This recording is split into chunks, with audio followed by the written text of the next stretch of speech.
up, gangstas? I know I went on a big ass hiatus. I was figuring some shit out actually. So it was something I kind of needed to do separate from the channel, and I'm sorry for that because I kept trying to come back and the timing was just not right. So timing is right now. I have just like gotten a little bit more free time and a little bit more focus, which I needed. So here we are. Without further ado, right now the moon is at 8.8% illumination in the sign of Taurus, headed towards that new moon in Cancer in a few days. I forget exactly what day, but whatever. Here we are. We're heading towards that new moon energy. New moon. Who dis? You know? So expect changes, you know, expect breakthroughs. New moons are pretty notorious for that, right? So let's see. What do you need to hear right now? Blue Avians, philosophy, releasing karma, and mysticism. So this is kind of a big card, right? So not only is it about figuring out your philosophy, but embracing it and practicing it, right? Because philosophy is kind of useless if we're not putting it to practice. We can talk all we want, you know, but if you're not being a living example of your philosophy, it's not really your philosophy. It's a good idea in your mind, you know. Releasing karma, that's, you know, you could be releasing karmic relationships. You could be, you know, fulfilling karmic debts, which kind of brings about new beginnings, right? It helps you to navigate past things that were holding you back and things that felt like speed bumps in your life, right? And then mysticism. This is getting into the more spiritual aspects. This is kind of diving down deep and seeing that you're not just some human having a spiritual experience, but you're a spirit having a human experience, and that kind of changes the tone of existence, right? When you realize that. So this feels like an inspired reading, so I'm going to use my Muse Tarot deck. And I just really love the illustrations of this deck. I feel like it's the vibe. It's the vibe right now. So let's see.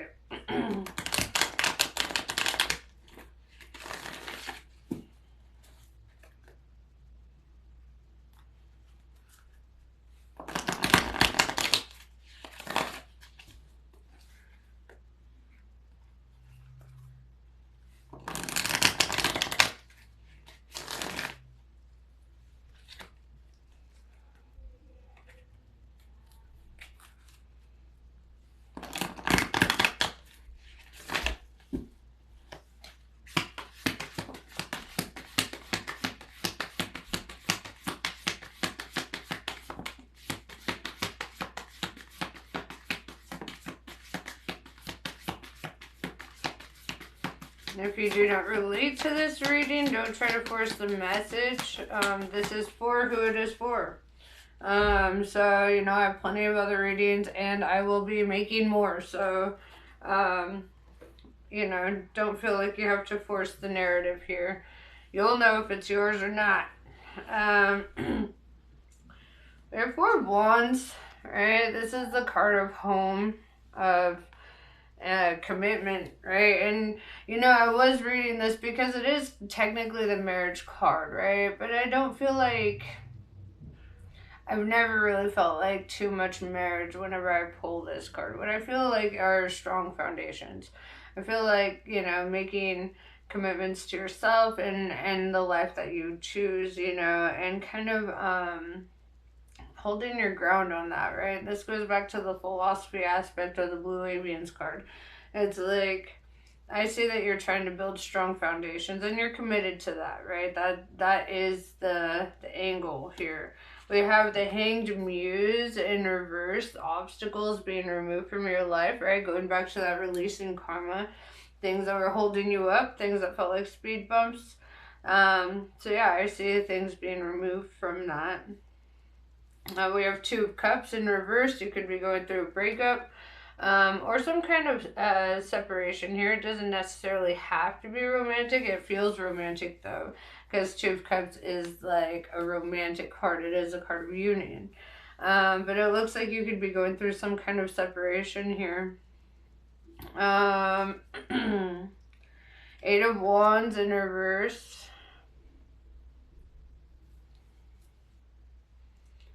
Yeah, I see you kind of breaking some patterns. Eight of Wands.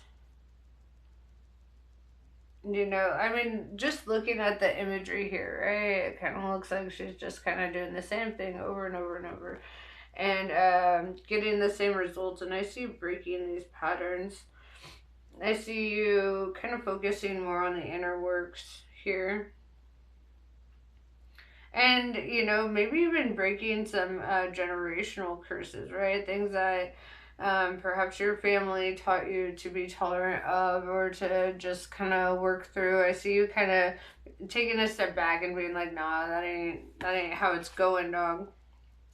We have the Muse of Materials, right? And if you see this person is being guided down this path, right? That path to abundance. And then there's the two deities here kind of overseeing this. And this shows me that your path is divinely protected, and that you may be taking some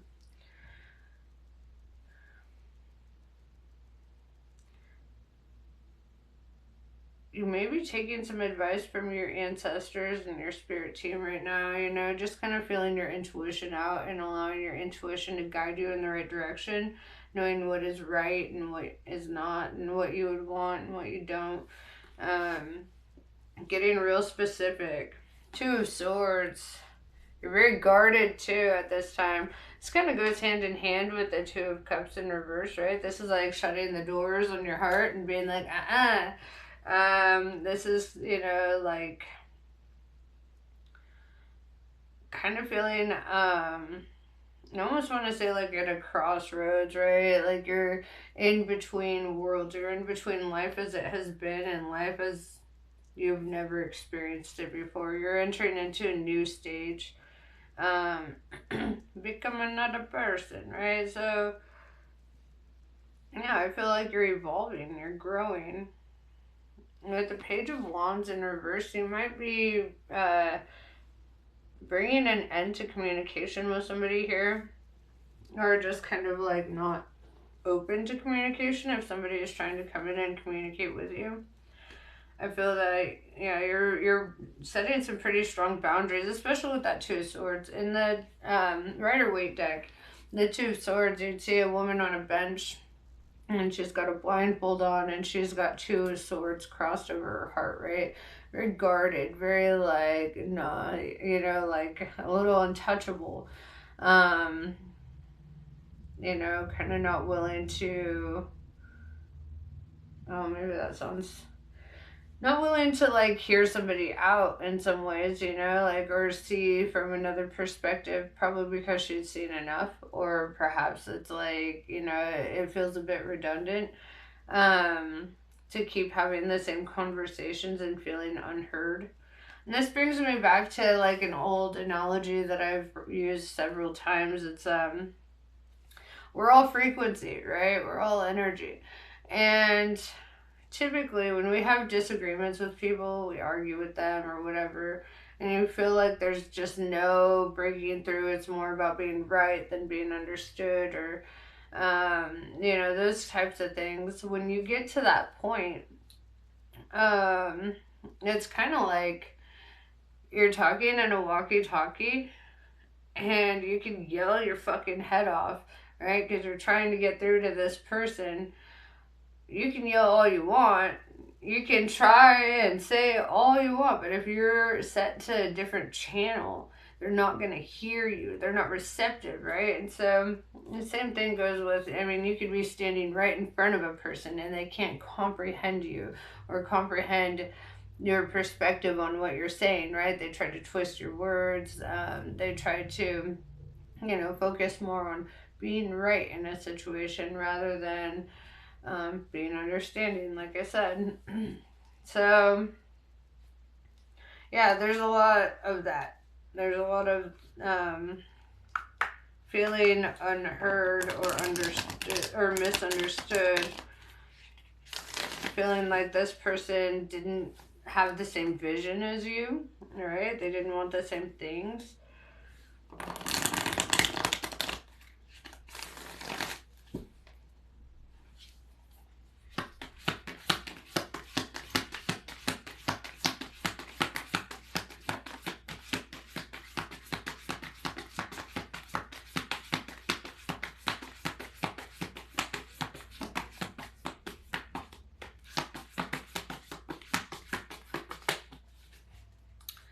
Interesting. So, Seven of Swords in reverse is showing up, right? And Seven of Swords is like the card of lying, cheating, stealing. You know, somebody that you don't trust, right? Somebody that is unfaithful. And that doesn't necessarily always mean cheating. It can be unfaithful in a lot of ways, but your trust is broken. There's a betrayal there, right? With the Devil in reverse, it's kind of like releasing toxicity here. And it could be more than just a person, right? I feel that you could be making better decisions, you know, like not falling into the trap of temptation, and not falling into the trap of self-destruction. I see you trying to make better choices for your life at this time, right? We have the Ace of Wands in reverse. Something has yet to begin, right? On your journey. And maybe that's for a good reason, right? Like something is taking its time to initiate. Because Ace of Wands in the upright is like a passionate new beginning, right? And it's followed up by the Lover's card. But before I get to the Lover's card, I would like to talk about the Ace of Wands in reverse. It's like perhaps, you know, there's a lot that needs to be worked through, a lot that needs to be resolved before you enter into that next chapter, right? And before you have a passionate new beginning, perhaps with another individual or just, you know, in general. Right now, you know, things are coming to a close, and I feel like you gotta honor your situation. You gotta honor your truth, and the truth is, right now, this shit sucks, right? And this is not something that you want to make messier by, you know, getting into something that you don't feel prepared for, right? And then we have the Lover's card. What I love about this Lover's card is you see, I don't know if you can, but above their heads, right, the masculine and feminine, they have like this light kind of radiating out of their heads, almost looking like halos, right? But the way that their mannerisms are, it kind of looks like they're kind of like having this interconnectedness, right? This communication without communication. It's like being locked in on the same frequency. Kind of like I said with the, you know, you could be on, you know, speaking through walkie-talkie on opposite frequencies, and still, you know, not be heard. There's an opposite one, right? Where if you're on the same frequency with somebody, you don't even have to say anything, right? It's like there's just a sense of knowing, right? There's a sense of mutual understanding here. And I feel that when you're ready, you know, the way is kind of being mapped out for you right now. You know, the obstacle is the way. So the only way to your destination is through your current situation, right? And it's almost like, okay, I hate talking about it, but I feel like I always end up talking about it, so whatever. But like on the twin flame journey, right? Because that's typically the Lover's card, right? It's divine counterparts. And I know the term twin flame has been thrown around and bastardized by a lot of people who didn't know what the fuck they were talking about, right? You don't have to be in physical union with your twin flame to have a spiritual union with them, right? Where you feel so interconnected, so understood, so loved, and that love does not need to attain anything, right? Real love is not trying to get something out of a person, right? It's not trying to get a relationship. It's not trying to get sex. It's not trying to get anything. It's just showing up and just loving, just being there for somebody, caring about their mental health, caring about if they ate or not, or, whatever. Um, love is actually a pretty pure thing. And I think that what's happening is you're starting to kind of get onto that journey. You're not there yet, right? You're not there at the passionate beginning yet. Um, but in due time, right? What is divinely meant to be will be, right? Um,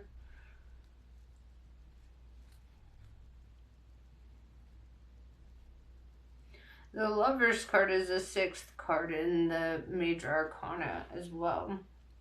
And six, in numerology, obviously comes right after five. Five is about challenges and transformations and changes and obstacles, things that kind of turn the trajectory of your life, right? So you must go through the five before you get to the six, right? And the six is kind of like when things start coming together, right? When you start collaborating more, when you start feeling more at peace, when things are starting to make more sense in life.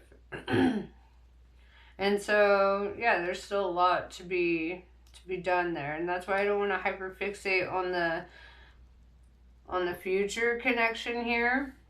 It is showing up that there is a future connection. However, I don't want to focus on that because right now your journey has a lot more to do with what you're doing in the moment, how you're handling the moment, and, the focus, right? Whatever you focus the most of your mind on is what you're going to manifest.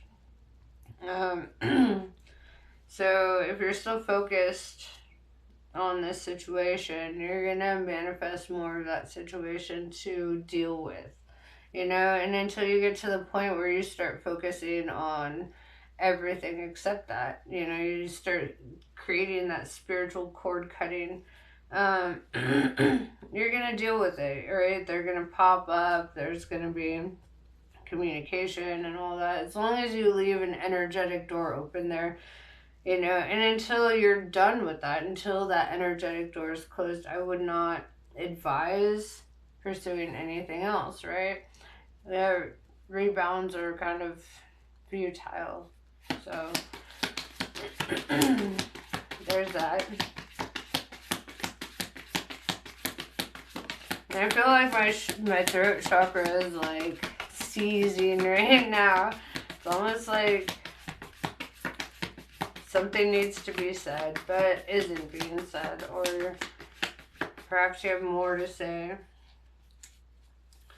Right, and then we have the Nine of Cups in reverse with the Fool in reverse, right? And just because something didn't work out the way that you had hoped, it doesn't mean that you want to be impulsive or foolish. You don't want to do things in a way that dishonors yourself, right? And that's all we really have is our honor. So, how you behave in your single season actually matters, and I don't think a lot of people understand that. But, it really matters to the kind of connection that you attract later, and if you choose to be more stoic on your path and you choose to work on your discipline, your self-love, and just like growing as a person, you're going to attract somebody who's like also in that mindset. But as long as you're like, just kind of like fucking off and, focused on indulgence, self-indulgence, then, and debauchery and whatever, then you're going to end up attracting partners that are also in that energy, right? And then, when you get into a connection with somebody who's also in that energy, it tends to be more karmic in the sense that it's like, It's a lesson to be learned. It's not something to be sustained, you know? And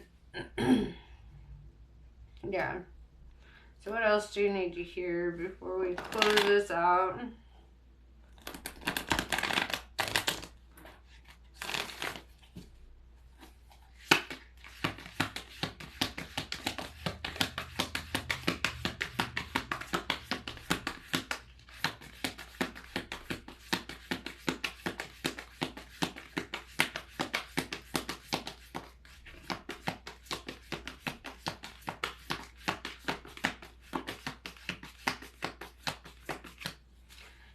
Yeah, we've got Eight of Pentacles. Right now your advice is to just do the work, right? Focus on your work on yourself. Maybe, you know, really dive deep into Stoic philosophy and things like that. Dive deeper into, like, your self-discipline. And I'm taking this advice myself, you know, as somebody who, like, teeters on the fence of hedonism and stoicism. You know, there's always a season for both. But right now it seems the season is calling for a little bit more discipline, a little bit more focus, a little bit more drive. All right? Because when you have an entire image in your mind of how you want life to be, you know that you can create that path, right? You know you can start doing things to get there. Like, if you want to buy a house, it might seem impossible in the current moment, but, like, you know, say you pick up an extra job, or you start really budgeting, you start researching how to be better at budgeting and how to save and do all the responsible shit. You cut out all your unnecessary spending. It's not impossible, it just takes discipline, right? And you know, the same is true for anything. You want a healthy relationship down the line, be a healthy person now. And you know, like energy attracts like energy. So if you struggle with self-worth, if you struggle with self-deprecation, like you feel pretty down on yourself a lot, you're going to attract somebody who also feels those things about you, right? As somebody who also sees you as lower than you are, somebody who also sees you as insecure or whatever, you know, and it's not beneficial, right? Whereas when you do the discipline and you build up your personal confidence and you live in your authenticity, you're going to find somebody who is confident in who you are, right? Somebody who loves your authenticity, somebody who, you know, but as long as you're in the energy of being hard on yourself, you're going to find people who are also going to be hard on you. That's the rule of energy, right? So become the kind of energy that you would like to attract into your life, you know? So let's see what Kali has to say about all this before we close this out.